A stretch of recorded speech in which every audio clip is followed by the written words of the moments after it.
Hello everyone, welcome to my channel Biology Door. So now we have the second part of body fluids and circulation. So अब हम body blood groups के बारे में पढ़ेंगे जो हमारे इस चैप्टर में further point है, right? So what are blood groups? So blood group नाम लेते ही आपके दिमाग में आता है A blood group, B, AB and O blood group, right? So अपना अपना blood group याद आ जाता है, right? So what do we mean by blood groups? So blood of human beings differ in certain aspects, though it appears to be similar. Various types of grouping of blood has been done. बहुत सारे types के grouping होते हैं, ठीक है? Two types of grouping is like ABO and RH are widely used all over the world. So ABO group means A जिसका blood group A होता है, B होगा या किसी का AB होगा या O होगा, right? So these are the group of ABO. And we have one more group also, RH positive or RH negative. So ये हम आगे पढ़ेंगे.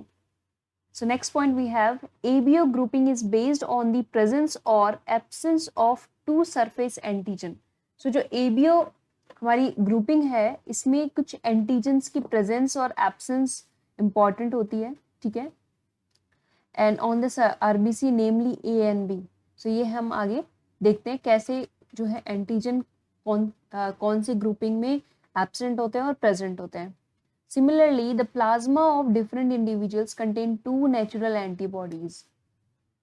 So the distribution of antigen and antibodies in four groups of blood A, B, AB और O.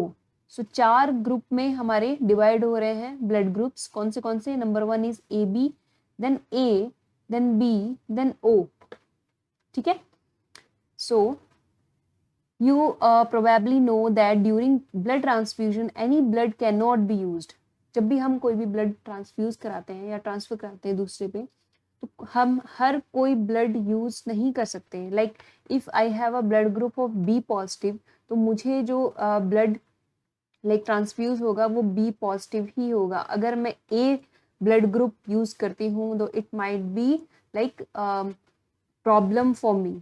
ठीक है. सो clump बन जाते हैं और फिर एक लाइक इश्यू हो जाता है. So the blood of donor has to be carefully matched with the blood of recipient before any blood transfusion to avoid severe problems of clumping. What does it mean? If a donor have blood group A positive, अगर donor का blood group A positive है तो recipient का भी blood group A positive ही होना चाहिए. अगर ये बी पॉजिटिव अगर इसमें ट्रांसफर हो जाता है तो it might be possible for the clumping और सेवरल प्रॉब्लम्स. सो क्लम्पिंग हो जाती है, आरबीसी डिस्ट्रक्शन हो जाती है. ठीक है. तो हमारे पास 4 टाइप्स ऑफ ब्लड हो गए, ब्लड ग्रुप हो गए. कौन से? ए बी एंड ओ. अब see here is a antigen. ये येलो कलर एंटीजन है हमारे पास, दैट इज ए एंटीजन. और ब्लू कलर जो है वो बी पॉजिटिव अलग बी एंटीजन है, राइट. सो अगर किसी का ब्लड ग्रुप ए बी है, ए बी ब्लड ग्रुप अगर किसी का है उसमें जो एंटीजन प्रेजेंट होते हैं वो बोथ लाइक ए एंटीजन भी प्रेजेंट होंगे एंड बी एंटीजन भी प्रेजेंट होंगे. ठीक है. And if any person have the blood group ए, अगर किसी पर्सन का ब्लड ग्रुप ए है उसके पास सिर्फ ए एंटीजन ही प्रेजेंट होता है. एंड अगर बी ब्लड ग्रुप है तो बी एंटीजन प्रेजेंट होगा एंड ओ है तो नो एंटीजन.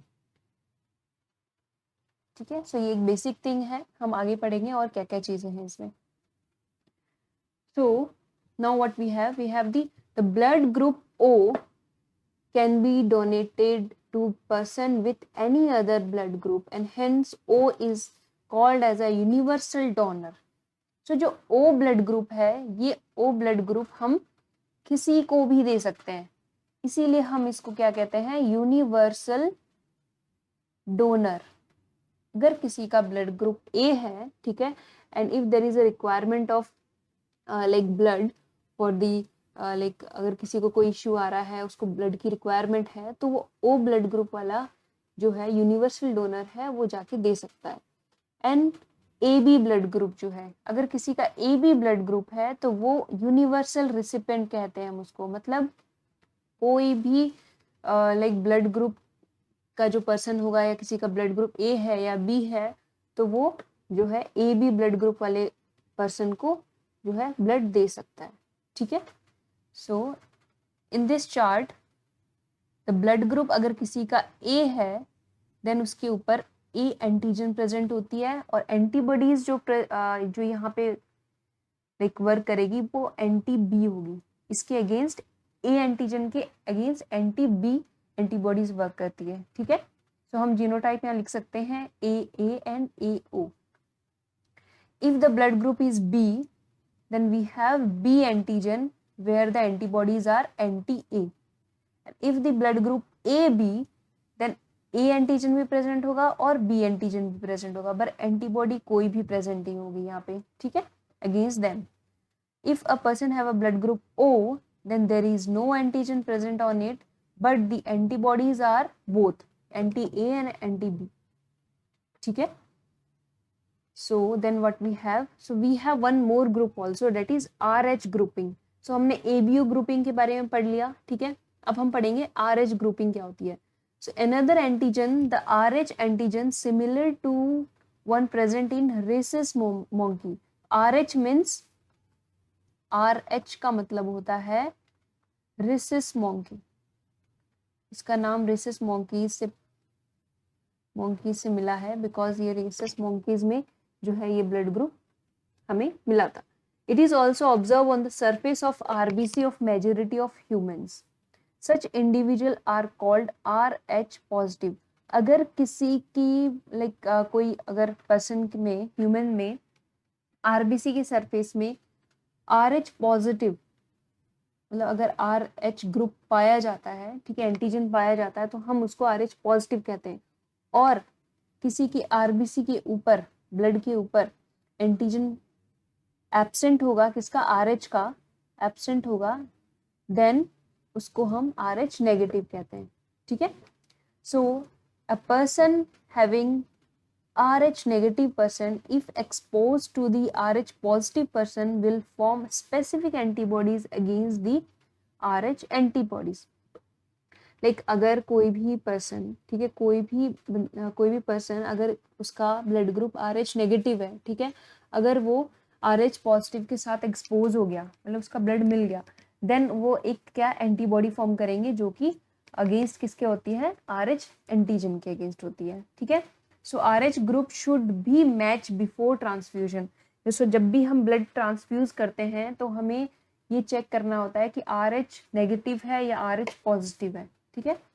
स्पेशल केस, एक स्पेशल केस है, इंपॉर्टेंट केस है of RH incompatibility mismatching. RH की मिसमैचिंग कैसे हो रही है यहाँ पे देखो. Has been observe between the RH negative blood of pregnant mother with the RH positive blood of the foetus. अब यहाँ पर क्या हो रहा है इस केस में, मदर का जो ब्लड है वो RH नेगेटिव है, प्रेग्नेंट है वो, राइट. प्रेग्नेंट मदर का जो ब्लड है वो RH नेगेटिव है, but the foetus have the like blood having the RH positive. अब यहाँ पर क्या इस केस में क्या होगा, जो RH एंटीजन है हमारा किसका फीटस में, ठीक है, do not get expose to the RH negative blood of the mother in the first pregnancy. तो फर्स्ट प्रेगनेंसी में तो कोई भी मतलब दिक्कत नहीं आएगी और कोई भी एक्सपोज नहीं होगा. अगर किसी मदर का जो ब्लड है वो RH नेगेटिव है बट फीटस का RH पॉजिटिव निकल गया, ठीक है, तो फर्स्ट प्रेगनेंसी में कोई दिक्कत नहीं आएगी as the two bloods are well separated by the placenta, क्योंकि दोनों ही ब्लड अलग अलग सेपरेटेड है किससे, प्लेसेंटा के through. But however the delivery of the first child there is a possibility of exposure of maternal blood to the small amount of the RH positive blood from the fetus. तो उस case में क्या हो जाएगा, जब delivery होगी, ठीक है, फर्स्ट चाइल्ड की डिलीवरी हो जाएगी, डिलीवरी होने के टाइम जो मैटरनल जो मदर का ब्लड है, ठीक है, तो small amount of the RH positive blood from the foetus वो क्या हो जाएगा, वो एक्सपोज हो जाएगा, मतलब दोनों ही मिल जाएंगे. In such cases mother start preparing antibodies against RH negative in her blood. अब ब्लड मदर के ब्लड में भी क्या हो गया, एंटीजन आ गया, ठीक है, फीटस से एंटीजन आ गया किसका, RH पॉजिटिव का। तो जो मदर है वो क्या करेगी, वो उस RH एंटीजन के अगेंस्ट एंटीबॉडीज बनाना शुरू कर देगी, ठीक है। In case of her subsequent pregnancy, अब उसकी जब सेकेंड प्रेगनेंसी होगी तब क्या होगा, the RH antibodies, RH antibodies already mother में है, ठीक है, from the mother can leak into the blood of the foetus and destroy the foetal RBC। अब सी क्या हो जाएगा, जैसे ही मदर के अंदर जो RH एंटीबॉडीज थी, ठीक है, वो क्या हो जाएंगी, लीक हो जाएंगी और फिर वो किस में चल जाएंगे, फीटस के जो RH पॉजिटिव वहां पे जो ब्लड था उसमें चल जाके, और वो एक फीटल RBC एक डिजीज है, डिजीज हो जाएगी, मतलब RBC को डिस्ट्रॉय कर देंगे। This could fatal to the foetus and cause severe anaemia and jaundice to the baby. और जो फिर सेकेंड बेबी होगा, it cause the fatal also, उसको एनीमिया हो जाएगा, जॉन्डिस हो जाएगा, और इस कंडीशन को कहते हैं erythroblastosis fetalis. So this is very important as per the exam point of view, ठीक है। सो एरिथ्रोब्लास्टोसिस फीटलिस क्या होता है, it is a disease that cause fatal to the foetus and also cause anaemia jaundice to the baby, ठीक है। And this can be avoided by administering our anti-RH antibodies to the mother immediately after the delivery of first child। जैसे ही delivery होती है first child की, उसके बाद हमें जो है मदर को वो क्या प्रोवाइड कराना पड़ेगा, anti-RH एंटीबॉडीज, तब जाके हम इस केस को अवॉइड कर सकेंगे, ठीक है। So this is like all about RH grouping. अब हम पढ़ेंगे कोगुलेशन ऑफ ब्लड क्या होता है। कोगुलेशन ऑफ ब्लड मतलब ब्लड की क्लोटिंग का मतलब क्या होता है, ठीक है।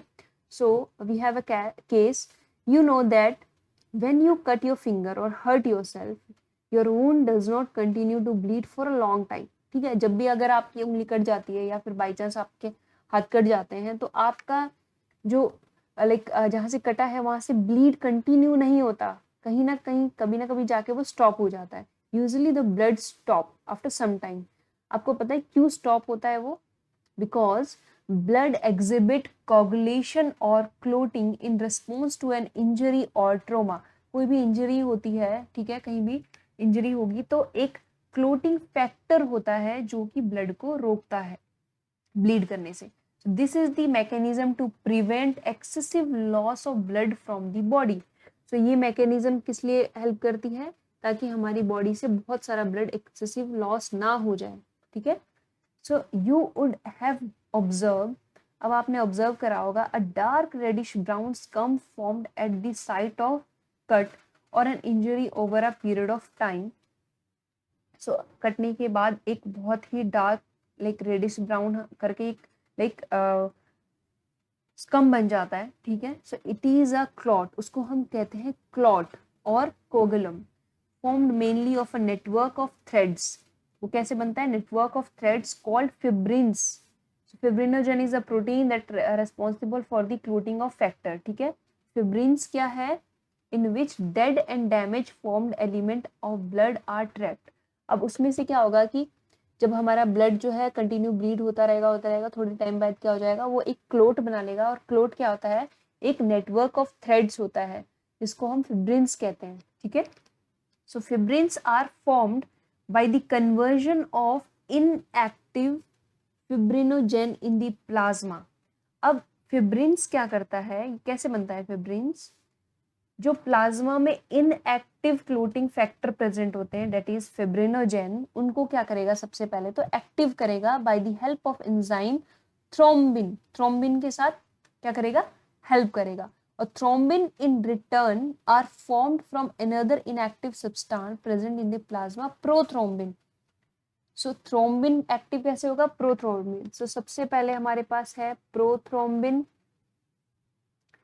It activate the thrombin and then thrombin will activate the fibrinogen, ठीक है। तो इस तरीके से कुछ ये क्लोटिंग फैक्टर्स बनते हैं। Now an enzyme complex thrombokinase is required for the above reaction. जो ये रिएक्शन हो रही है ये थ्रोम्बोकाइनेज जो एंजाइम है उसके रिगार्डिंग हो रही है, ठीक है. This complex is formed by a series of linked enzyme reaction cascade process involving a number of factors present in the plasma in an inactive state. So plasma में inactive state में जो भी clotting factors present होते हैं वो इस तरीके से cascade form में process होंगे, active होते रहेंगे और at last fibrins बना लेंगे and these fibrins are the clot. An injury or a trauma stimulates the platelet in the blood to release certain factors which activate the mechanism of coagulation. Certain factors released by the tissue at the site of injury can initiate coagulation. Coagulation कैसे हुआ? ये पूरे जितने भी factors हैं ये सारे इकट्ठे हो जाते हैं और टिश्यूज में जाके जहाँ पे इंजरी हुई है वहाँ जाके एक coagulated फैक्टर बना देते हैं. So calcium ion plays an important role. So जो कोगुलेशन में जो कैल्शियम आयन है वो सबसे ज़्यादा इम्पॉर्टेंट रोल प्ले करती है, ठीक है. So now we have the lymph. Lymph क्या है? Lymph is a tissue fluid. So as the blood passes through the capillaries in tissue, some water along with many small water soluble substance move out into the space between the cells of the tissue, leaving the larger protein and most of the formed in the blood. What does it mean? जब भी blood pass होता है कहाँ से? Capillaries से, ठीक है. सो capillaries से जैसे ही ब्लड पास होगा तो सम कुछ वाटर टाइप के जो है पार्टिकल वो किसमें ब्लड में प्रेजेंट होता है. सो वो भी जो है यहाँ से वहाँ ट्रांसफर होता है. सो जो these fluid released out and is called the interstitial fluid और टिश्यू फ्लूइड. तो ये जो फ्लूइड है इसको हम कहते हैं इंटरस्टिशियल फ्लूइड और tissue fluid. So it has same mineral distribution as that in plasma. तो इसमें भी बहुत सारे मिनरल पाए जाते हैं जैसे कि प्लाज्मा में पाए जाते हैं, जैसे कि exchange of nutrients gases between the blood and the cells always through this fluid. जितने भी लाइक न्यूट्रिएंट्स का एक्सचेंज होगा या गैसेस का एक्सचेंज होगा ब्लड्स और सेल के बीच तो वो इस फ्लूइड्स की हेल्प से होता है, ठीक है. कौन सी फ्लूइड? लिम्फ के through. elaborated network of vessels called lymphatic system. lymphatic system क्या है? एक network of vessels है. This is the diagram of lymphatic system. Collects this fluid and drain it back to the major veins. The fluid present in the lymphatic system is called lymph. So lymph क्या है? The fluid present in the lymphatic system. Okay. Lymph is a colourless fluid. ये एक colourless fluid है. Specialised lymphocytes which are responsible for the immune response of the body. तो ये एक specialised fluid है जो कि बी सेल्स और टी सेल्स में रिस्पॉन्सिबल होते हैं और इम्यून सिस्टम में हमारे काम आते हैं. So lymph is also an important carrier of nutrients hormones. जितने भी न्यूट्रिएंट्स हॉर्मोन्स हमारी बॉडी में ट्रांसफर हो रहे हैं, ठीक है, उसका एक कैरियर कौन है? लिम्फ है. Fats are absorbed through the lymph in the lacteals present in the interstitial villi. जो interstitial villi है, finger like projection है, उसमें जो fats absorb करता है वो कौन करता है? lymph करता है, ठीक है. So this is small introduction about the lymph. So हमने like blood grouping के बारे में पढ़ लिया, RH grouping के बारे में पढ़ लिया, then coagulation of factor lymph के बारे में पढ़ लिया, ठीक है. So this is all about in this video. So if you like the video, do like and subscribe our channel so that you get all the like sequential videos of this chapter or